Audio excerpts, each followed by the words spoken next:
नमस्कार, तारीख 16 मई दिन मंगलवार। ये बीबीसी हिंदी का पॉडकास्ट दिन भर पूरा दिन पूरी खबर है। मेरा नाम है प्रेरणा। मैं हूँ सिमरनप्रीत कौर। पॉडकास्ट में आज बात बाबा बागेश्वर पर बिहार में तेज होती राजनीति और फिजी प्रधानमंत्री की भारतीयों से माफी की। बिहार में बाबा बागेश्वर पर राजनीति तेज, बीजेपी समर्थन में तो आरजेडी नेता तेज प्रताप का विरोध बरकरार। असली बाबा जो हैं वो देवराहा बाबा थे। देवराहा बाबा जैसे कोई बाबा नहीं हुए, इसलिए और कोई बाबा आवा टावा आपको हम नहीं जानते। और जो बाबा है पूरे बिहारियों को गाली देने का काम किया है। बीते 3 दिनों से पटना के नौबतपुर में लगा है धीरेन्द्र शास्त्री का दरबार। रोजाना हो रहा लाखों लोगों का जुटान। मौके पर पहुंचे बीबीसी संवाददाता चंदन जजवाड़ी ने क्या देखा, सुनवाएंगे स्पेशल रिपोर्ट में। यूट्यूब से पता चला था और बहुत अच्छे हैं, उनके बारे में अच्छा लगता है और जो भी होता है जिंदगी आम जिंदगी में घटता है वो सच्चाई बताते हैं, इसीलिए उनसे मिलने आए थे उतना दूर। बाबा सबका अर्जी स्वीकार किए हैं, सबका किए हैं। और मिनी हिंदुस्तान कहे जाने वाले देश फिजी के प्रधानमंत्री ने क्यों मांगी भारतीयों से माफी और क्या है इसके मायने। सितवेनी रेबुका जो पिछले साल फिर से प्रधानमंत्री चुनकर आए हैं, उन्होंने 1987 में जो कू किया था उसके लिए माफी मांगी है। होंगी आईपीएल की भी खबरें, लेकिन इन सबसे पहले देश और दुनिया का हाल जानिए सिमरनप्रीत कौर से।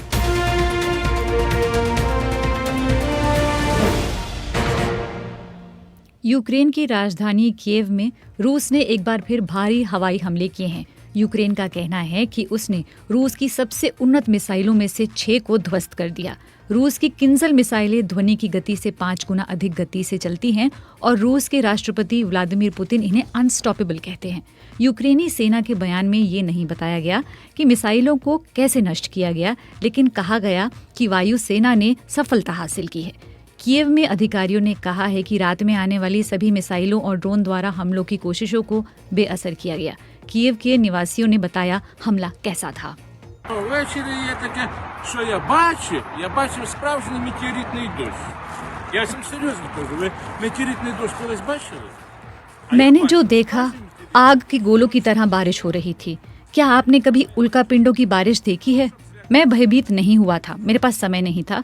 बाद में मुझे डर लगने लगा, सब कुछ चमक रहा था। यूक्रेन के राष्ट्रपति व्लादिमीर ज़ेलेंस्की ने फ्रांस, जर्मनी, इटली और ब्रिटेन का दौरा किया, जिसके बाद ये पुष्टि की गई कि यूके यूक्रेन को लंबी दूरी तक हमला करने वाले ड्रोन भेजेगा। एक ऑनलाइन वीडियो में ज़ेलेंस्की ने अपने लोगों को आश्वासन दिया कि देश रूस की आक्रामकता से बचने के लिए बेहतर ढंग से तैयार होगा। Повертаємось додому з новими оборонними пакетами. Більше нової, більше потужної зброї для фронту. більше захисту для наших людей. व्लादिमीर ज़ेलेंस्की कह रहे हैं, हम नए रक्षा पैकेज के साथ घर लौट रहे हैं, फ्रंट लाइन के लिए नए और मजबूत हथियारों के साथ। ये हमारे लोगों के लिए अधिक रक्षा और अधिक राजनीतिक समर्थन का प्रतीक है। मैं ग्रेट ब्रिटेन को इसके लिए धन्यवाद देता हूँ। ग्रेट ब्रिटेन, पोलैंड और मुझे यकीन है कि फ्रांस के साथ साथ अन्य सहयोगी भी इसमें शामिल होंगे। कर्नाटक के मुख्यमंत्री के नाम की घोषणा से पहले सोमवार को सिद्धरमैया दिल्ली पहुंच गए थे और मंगलवार की दोपहर डीके शिवकुमार भी दिल्ली आ गए। सिद्धरमैया 2013 से 2018 तक कर्नाटक के मुख्यमंत्री रह चुके हैं और डीके शिवकुमार अभी कर्नाटक कांग्रेस के प्रदेश अध्यक्ष हैं। कांग्रेस के राष्ट्रीय अध्यक्ष मल्लिकार्जुन खड़गे, यूपीए चेयरपर्सन सोनिया गांधी और राहुल गांधी से सलाह के बाद जल्द मुख्यमंत्री के नाम की घोषणा हो सकती है। भारतीय प्रधानमंत्री नरेंद्र मोदी के अमेरिकी दौरे से 1 महीने पहले वहां के विदेश मंत्रालय ने सोमवार को अंतर्राष्ट्रीय धार्मिक स्वतंत्रता की रिपोर्ट जारी की है। अमेरिकी विदेश मंत्री एंटनी ब्लिंकन ने वॉशिंगटन में एक कार्यक्रम के दौरान 2022 की अंतर्राष्ट्रीय धार्मिक स्वतंत्रता की रिपोर्ट जारी की है। रिपोर्ट में भारत में अल्पसंख्यकों की स्थिति को लेकर विस्तार से बात की गई है। भारत के निर्यात में अप्रैल महीने में 12.7% की गिरावट दर्ज की गई है।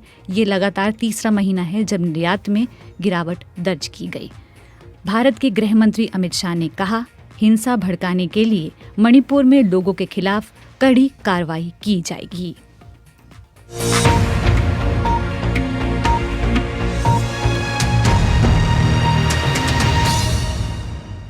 तो देश और दुनिया का पूरा हाल जाना भी आपने सिमरनप्रीत कौर से। अब विस्तार से बात बीते 3 दिनों या कहे 4 दिनों से बिहार में दरबार लगाए बाबा बागेश्वर और उन पर राज्य में जारी राजनीति की।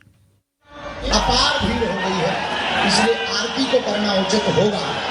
समय परिस्थिति के कारण पागल ही पागल आ गए हैं। आई थी तो गाड़ी से, पर जाने के लिए गाड़ी नहीं है, आने के लिए था, जाने के लिए नहीं है। मुलाकात नहीं हुई, दूर से देखें, दर्शन हो गया है उनका, वही बहुत है मेरे लिए। बाबा जी से मिल भी नहीं पाए इतना भीड़ के कारण। अब यहाँ पे खड़े हैं, सुबह से कोई गाड़ी ही नहीं वाला ले जा रहा, हम लोग को स्टेशन नहीं छोड़ पा रहा है। बच्चे हैं, बड़ा परेशानी हो रहा है हम लोगों का। प्रेरणा, बिहार की राजधानी पटना के नौबतपुर में इन दिनों मेले जैसा माहौल है और इस माहौल के पीछे वजह है बाबा बागेश्वर के नाम से मशहूर पंडित धीरेन्द्र शास्त्री का दरबार। बिल्कुल, और धीरेन्द्र शास्त्री 13 मई से नौबतपुर में हैं सिमरन, और यहाँ उनका 5 दिनों का कार्यक्रम है, यानी 17 मई तक वो यहीं रहेंगे और इन 5 ही दिन उनका हनुमंत पाठ भी होगा। अब प्रेरणा, पिछले कुछ समय से अचानक चर्चा में आए मध्य प्रदेश के बागेश्वर धाम मंदिर के पंडित धीरेन्द्र शास्त्री की ये पहली बिहार यात्रा है और उन्हें देखने के लिए, उन्हें सुनने के लिए रोजाना लाखों की तादाद में लोग पहुंच रहे हैं। इनमें बिहार के अलावा उत्तर प्रदेश, मध्य प्रदेश, झारखंड, पश्चिम बंगाल और उत्तराखंड जैसे राज्यों के लोग तो आ ही रहे हैं, नेपाल से भी कुछ लोग यहाँ पहुँच रहे हैं सिमरन जी। और बिहार में बीबीसी संवाददाता चंदन जजवाड़े भी इस बीच नौबतपुर पहुंचे और वहाँ धीरेन्द्र शास्त्री से मिलने पहुंच रहे लोगों से बात की। सुनिए उनकी ये खास रिपोर्ट।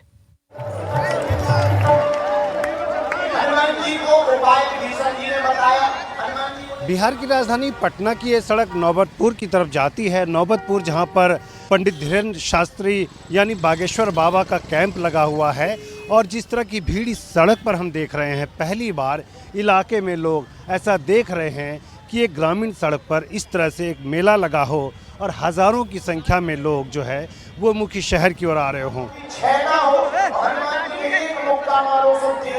अलग अलग इलाके से लोग यहाँ पहुँचे हैं। कुछ लोगों से जानते हैं कि उन लोगों को बागेश्वर बाबा के बारे में जानकारी कहाँ से मिली। आप बताइए कि आप कहाँ से आई हैं? मैं तो टूनीतिगी से हूँ, लेकिन यहाँ बाबा से दर्शन करने आई थी। बच्ची का तबीयत बहुत खराब, घर में सारा प्रॉब्लम थे मेरे, भीड़ का कारण से दर्शन करने नहीं पाए बाबा से।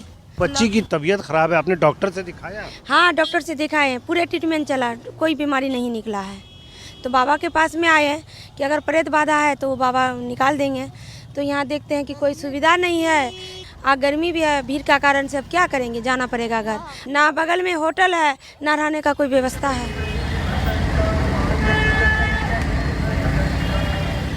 कैसे पता चला कि कोई बागेश्वर बाबा हैं मध्य प्रदेश के जो कि बिहार आ रहे हैं, पटना आ रहे हैं? यूट्यूब से पता चला, फेसबुक के माध्यम से, सोशल मीडिया पर। जुटे हैं बाबा के देखने के लिए, 20 लाख आदमी आए हुए हैं, देख लीजिए आपका वहाँ जाके। 100 किलोमीटर दूर से हम आए हैं। भगवान के प्रति बड़ी श्रद्धा है, महादेव के हम बहुत बड़े भक्त हैं और हम इसी उम्मीद से हम आए थे कि बाबा चमत्कारी हैं, बाबा लोगों की समस्याओं को दूर करते हैं। लेकिन बाबा कल से ही कर रहे थे कि सुरक्षा रीजन के कारण जो है तो हम धाम नहीं लगाएंगे, वो क्या कहते हैं, दिव्य दरबार नहीं लगाएंगे, दिव्य दरबार नहीं लगेगा। लोग 10 लाख लोग गया था, उसमें 10 लोगों को, उस भीड़ में से सिर्फ 10 लोग को आप कैसे वो बुलाए, कौन गया नहीं गया, वो लोग सब अनजान था। हो सकता है कि बाबा का ही आदमी हो। यही दिव्य दरबार की बात है। कुछ महिलाएं हैं, आप कहां से आई हैं? जी, आश्रम पर से आ रहे हैं बाबा के दर्शन करके। और यहाँ आप देखिए कि बड़ी संख्या में जो लोग हैं वो आ रहे हैं। इनसे भी जानते हैं।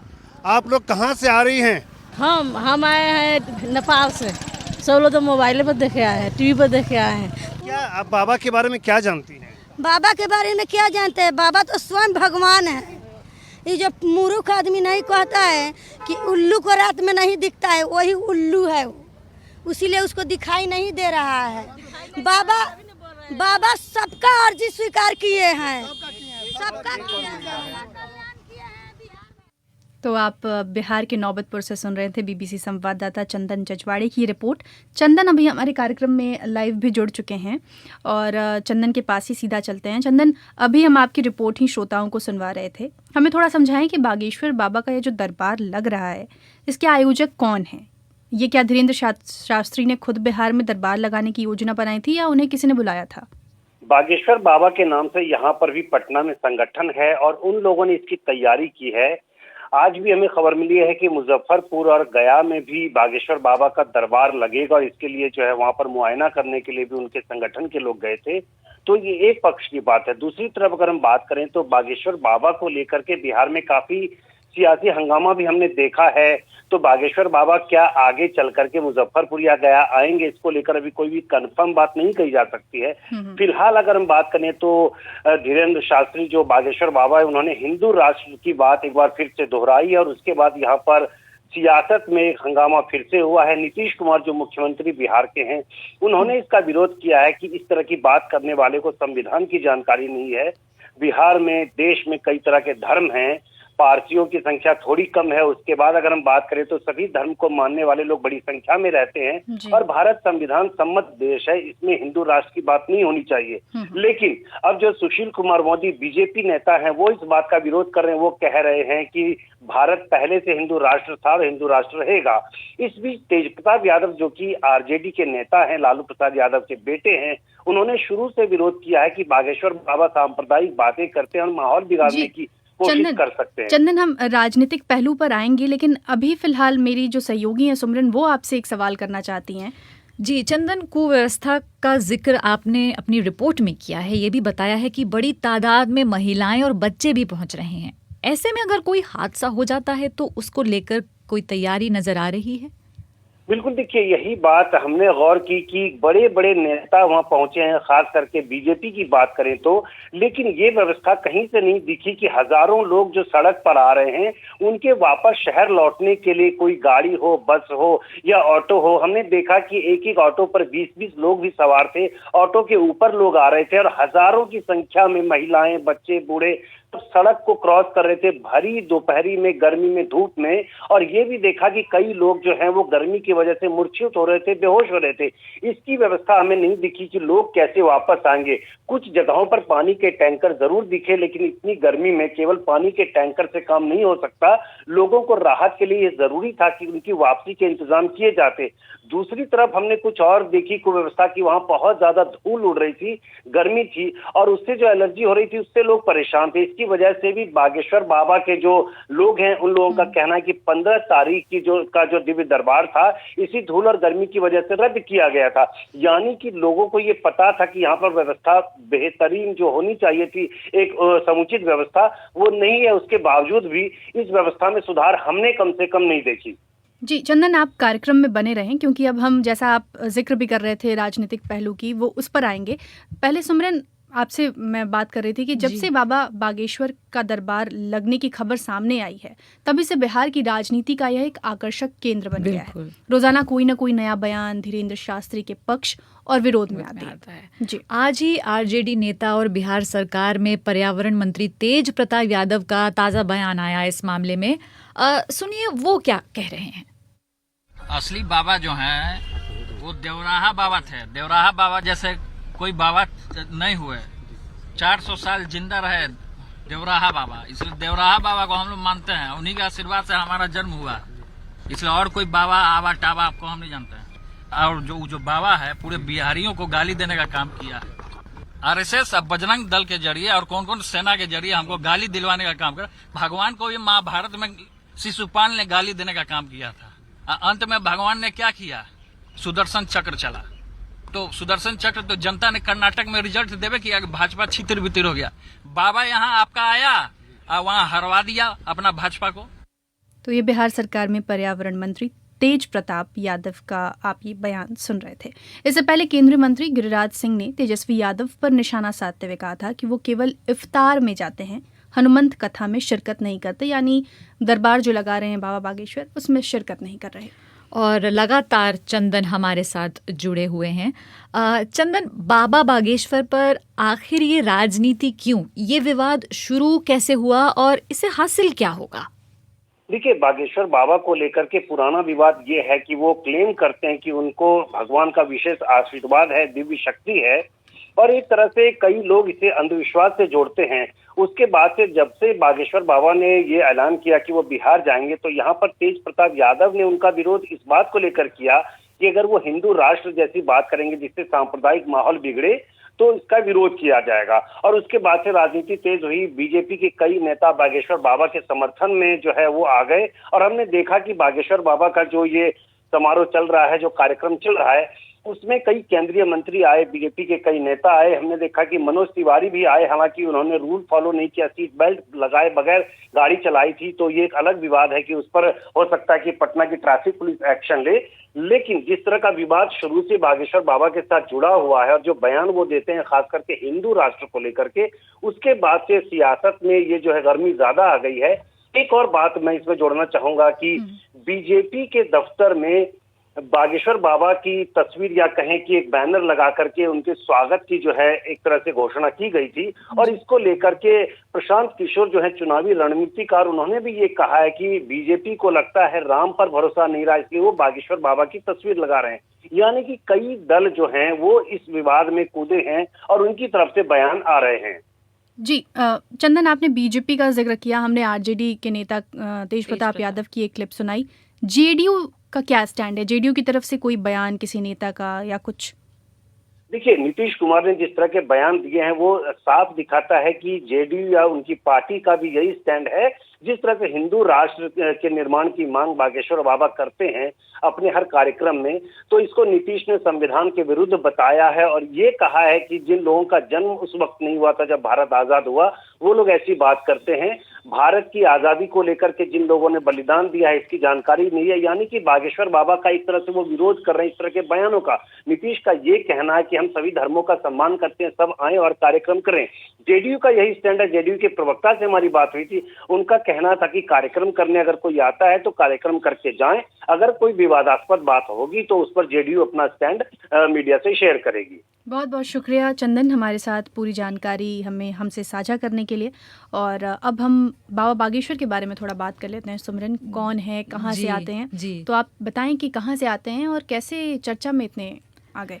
बागेश्वर बाबा मध्य प्रदेश के छतरपुर ज़िले के गड़ा गांव के बागेश्वर धाम के पुजारी हैं और पिछले साल नागपुर में कार्यक्रम में अंधविश्वास फैलाने के आरोप में पहली बार बागेश्वर बाबा का जो नाम है वो सुर्खियों में आया था जी। और बागेश्वर बाबा अब बड़े बड़े नेताओं के साथ नजर आते हैं। हाल ही में भारत की राष्ट्रपति द्रौपदी मुर्मू के साथ भी उन्होंने अपनी तस्वीर सोशल मीडिया पर साझा की। मध्य प्रदेश के पूर्व मुख्यमंत्री और कांग्रेस नेता कमलनाथ, मौजूदा मुख्यमंत्री शिवराज चौहान आदि भी उनके साथ नजर आए हैं। उनके कई विवादित बयान भी रहे हैं सुमरन। जैसे एक बार उन्होंने कहा था कि 33 करोड़ देवी देवता हैं तो चांद को पूजने की क्या जरूरत है।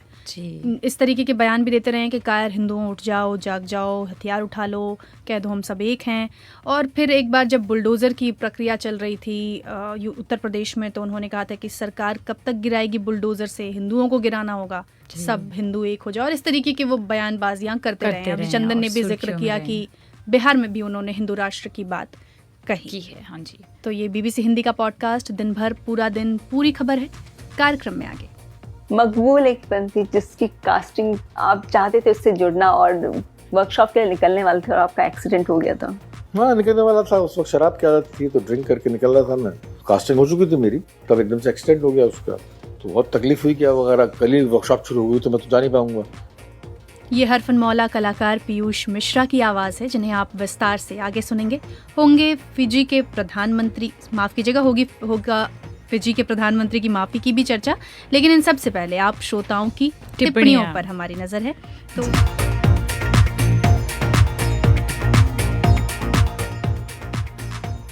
तो सुमरन, आपकी नज़र यूट्यूब पर है। बिल्कुल, तो शुरुआत करें यूट्यूब से। तो हमारे साथ संगीता खड़के हैं जो जुड़ी हुई हैं कि 1 साल हो गया है, युद्ध थमने का नाम नहीं ले रहा। मुझे लगता है वो यूक्रेन और रूस के बीच जो युद्ध है उसकी बात कर रही हैं। दिलशाद उस्मानी हैं, वंदना गुप्ता हैं जो जुड़ी हुई हैं, सबा हैं हमारे साथ, जो अजीत कुमार हैं जो कह रहे हैं कि वो 1995 से शॉर्टवेव रेडियो पर भी बीबीसी हिंदी का कार्यक्रम सुनते रहे थे। और कई लोग हैं जो बाबा पर जो ये न्यूज़ हम लेकर आए उस पर बात कर रहे हैं। अगर आप फेसबुक जैसे कि मोहम्मद अमीरुद्दीन हैं, इन्होंने फेसबुक पर ये टिप्पणी की है कि यह बाबा का प्रोग्राम राजनीति से प्रेरित है, इसका भी पर्दाफाश होना चाहिए, इनको बड़े बड़े राजनेताओं का साथ मिला हुआ है। वहीं कुलदीप सिंह जाखड़ ने भी कुछ इसी से मिलता जुलता एक कमेंट किया है कि इस प्रकार बाबा राजनीतिक लोगों में चर्चित रहते हैं, जाहिर है इनके पीछे पीछे वोट की राजनीति होती है। तौहीद अहमद लिखते हैं कि बागेश्वर धाम के धीरेन्द्र शास्त्री की लोकप्रियता बहुत तेज़ी से बढ़ रही है, लेकिन अब उन्हें राजनीति में वोट के ध्रुवीकरण के कारण इस्तेमाल किया जा रहा है।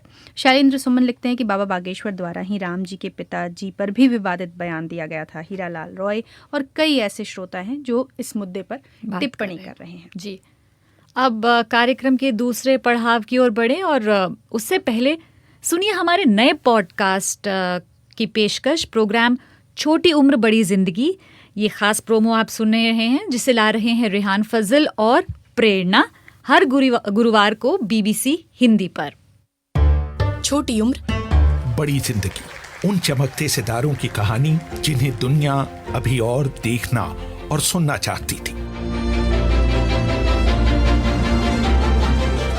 अपनी अपने विधा के वो जीनियस जो अपने चाहने वालों को अपनी 40वीं सालगिरह मनाने का मौका दिए बगैर इस दुनिया से विदा हो गए। याद करेंगे उन्हीं अनूठी प्रतिभाओं को जिनके जीवन में दिन कम थे, लेकिन हमारे जीवन में उनकी यादें बहुत हैं।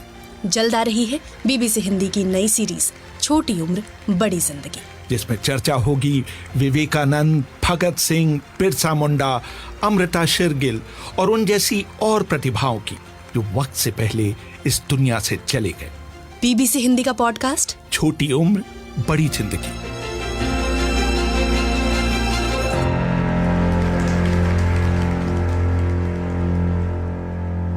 तो प्रेरणा बताएं, इसे कहाँ कहाँ सुना जा सकता है? जी सिमरन, इसे BBC हिंदी के पॉडकास्ट सेक्शन में जाकर आप सुन सकती हैं। साथ ही अगर आप इसे देखना चाहती हैं तो वो भी आपको हर गुरुवार दोपहर के वक्त BBC के YouTube और Facebook पन्ने पर देखने को मिल जाएगा। जी, अब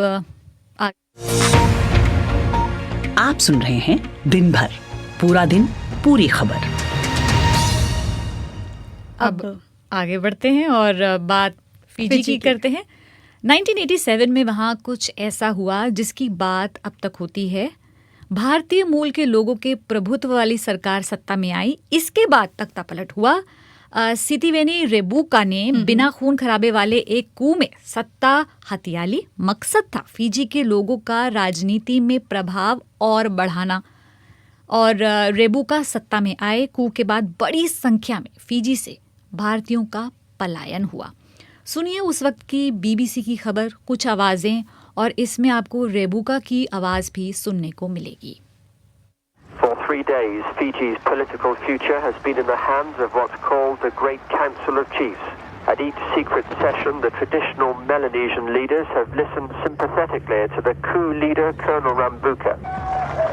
Tonight, army officers under him say the colonel has forced through a compromise. तो ये आवाज़ उस वक्त जो कुछ हुआ, जैसे सैन्य तख्ता पलट हुआ, उस तरीके की चीज़ों को खबर के माध्यम से जैसे उस वक्त पेश किया गया, उसकी एक क्लिप हम आपको सुना रहे थे। और अब फिजी के प्रधानमंत्री सितिवेनी रेबुका ने इतने सालों के बाद ये कहा है कि 1987 में उन्होंने जो coup किया था वो सही नहीं था। यानी जो भारतीयों के साथ हुआ, भारतीयों को पलायन करना पड़ा और जो कुछ कठिनाइयाँ उनको झेलनी पड़ी, इसके लिए उन्होंने माफ़ी मांगी है। भारत के प्रधानमंत्री नरेंद्र मोदी और अमेरिकी राष्ट्रपति जो बाइडेन 24 मई को फिजी में होंगे। लेकिन इतने सालों के बाद सिमरन, आपके जहन में भी ये सवाल आया होगा कि माफ़ी क्यों? बिल्कुल। और इसके मायने क्या हैं? उस वक्त क्या हुआ था? इस खबर के बारे में एक बड़ा सवाल है कि उस वक्त ऐसा हुआ क्या था। इन सब मामलों पर हमने चर्चा की BBC संवाददाता शुभम किशोर से। सितिवेनी रेबुका जो पिछले साल फिर से प्रधानमंत्री चुनकर आए हैं, उन्होंने 1987 में जो coup किया था उसके लिए माफ़ी मांगी है। और उन्होंने कहा है कि मैं खुद और अपने साथ मौजूद सभी लोगों की तरफ से जिन्होंने उस coup में हिस्सा लिया था माफ़ी मांगता हूं। अपनी गलतियों से लोगों को आहत किया है, ख़ास तौर पे इंडी फिजियन लोगों को, और मैं उसके लिए माफ़ी मांगता हूं। मैं ही उसके लिए जिम्मेदार हूं। शुभम, जिस चीज़ की ये माफ़ी मांग रहे हैं, आखिर उस साल क्या हुआ था और उसके बाद क्या होता रहा कि आज उन्हें पीछे मुड़कर देखकर माफ़ी मांगनी पड़ रही है? 1874 में फिजी जो है वो ब्रिटेन की कॉलोनी बना था। 1879 से लेके 1916 तक भारत से करीब 60,000 गिरमिटिया मजदूर वहां गए थे जो गन्ने के खेतों में काम करते थे। जी। उसके बाद 1970 में फिजी आज़ाद हुआ। 1987 में पहली बार भारतीय मूल के लोगों के प्रभुत्व वाली एक सरकार सत्ता में आई। उस वक्त भारतीय मूल के लोगों की आबादी फिजी के जो मूल लोग थे उनसे ज़्यादा हो गई थी। सितिवेनी रेबुका जो उस समय लेफ्टिनेंट थे, उन्होंने बिना खून खराबे के एक कू किया।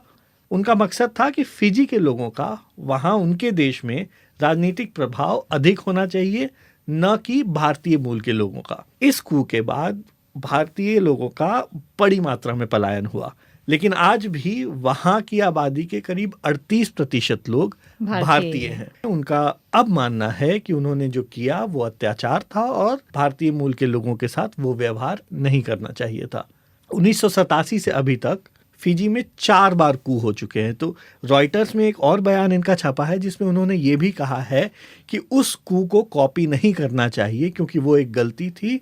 1999 में महेंद्र चौधरी फिजी के पहले भारतीय मूल के पीएम चुने गए, लेकिन उसके 1 साल बाद ही वहाँ के एक व्यवसायी जॉर्ज स्पाइट और एक रिटायर्ड मेजर इलिसोनी लिगेरिये ने उनकी सरकार को उखाड़ फेंका।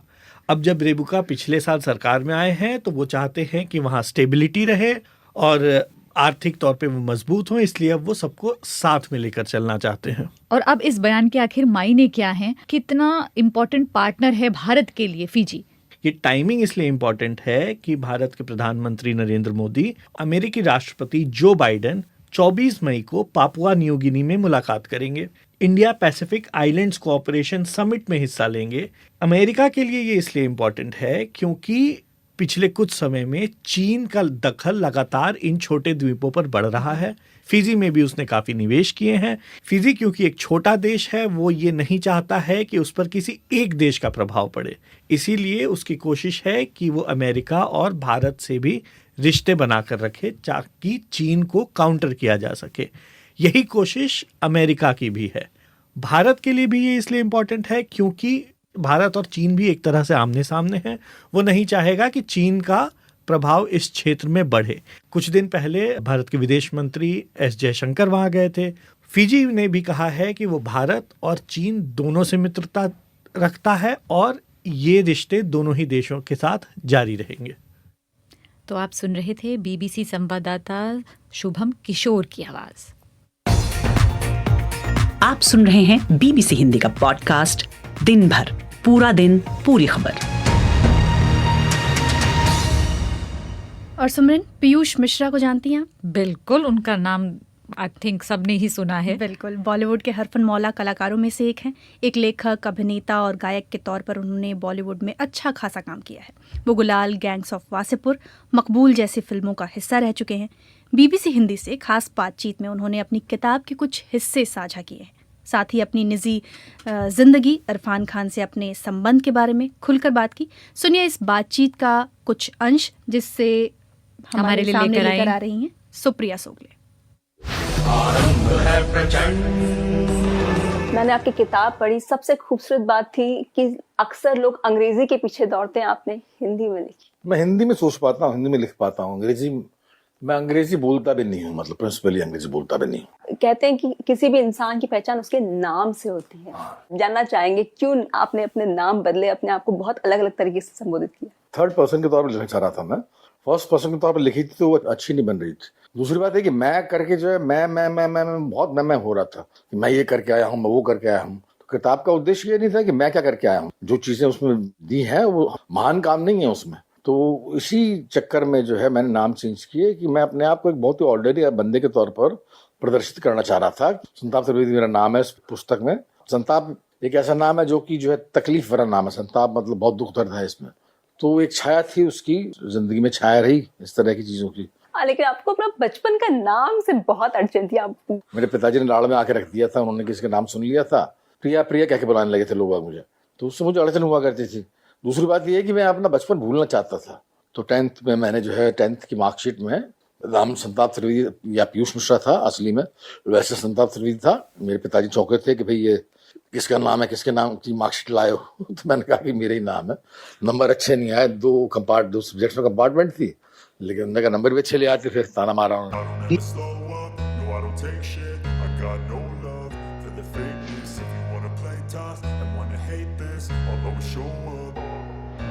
I don't ever slow up, no I don't take shit. I got no love for the fakeness. If you wanna play tough and wanna hate this, I'll always show up and make a statement. पहुंचे के time पे communism का आपका काफी प्रभाव पड़ा था? पड़ा था, हाँ, लेकिन वो दिल्ली में था, एक्शन में था, उसके बाद में भी रहा, डॉक्टर छोड़ने के बाद भी रहा, 2003 तक रहा।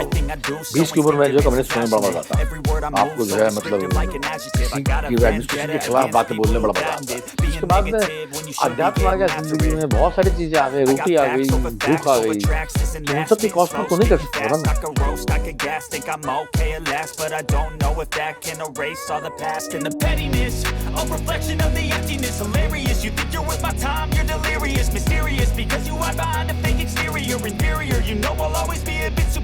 Get off of me, this ain't no humble brag. I want you to hear words, you can say them back. I want you to feel तो free. पीयूष मिश्रा पर आपने खास पेशकश सुनी और खेल की खबरों के साथ स्टूडियो में आ गए हैं अभिजीत जी बताइए प्लीज। देखिए, अभी आईपीएल का मैच चल रहा है जी। लखनऊ सुपर जायंट और मुंबई इंडियंस के बीच में। मुंबई इंडियंस ने टॉस जीत करके लखनऊ को बल्लेबाजी के लिए बुलाया है, लेकिन लखनऊ की शुरुआत बहुत ही ख़राब रही है। प्लेऑफ का ओवर जस्ट अभी ख़त्म हुआ है और उसके 3 विकेट गिर चुके हैं, केवल 35 रन बने हैं। बहुत ही धीमी शुरुआत है, 6 से भी कम का औसत है। और अगर हम बात करें इस बात की कि यह मैच किस तरह से दोनों टीमों के लिए अहम है, तो बहुत ज़्यादा अहम है, क्योंकि ये मैच ये डिसाइड करेगा कि जो दोनों टीमें खेल रही हैं वो प्लेऑफ में बनी रहेंगी या नहीं बनी रहेंगी, क्योंकि ये मैच जीतना लखनऊ के लिए बेहद ज़रूरी है और मुंबई के लिए भी साथ ही उतना ही ज़रूरत है प्लेऑफ में पहुंचने के लिए। जी, तो शुक्रिया अभिजीत तमाम जानकारियों के लिए। बीबीसी दिन भर पूरा दिन पूरी खबर में आज इतना ही। इस दौरान स्टूडियो की जिम्मेदारी संभाल रहे थे रविशंकर कुमार। कल आपसे फिर होगी मुलाकात, तब तक के लिए मुझे यानी सुमिरन को दीजिए इजाजत। नमस्कार।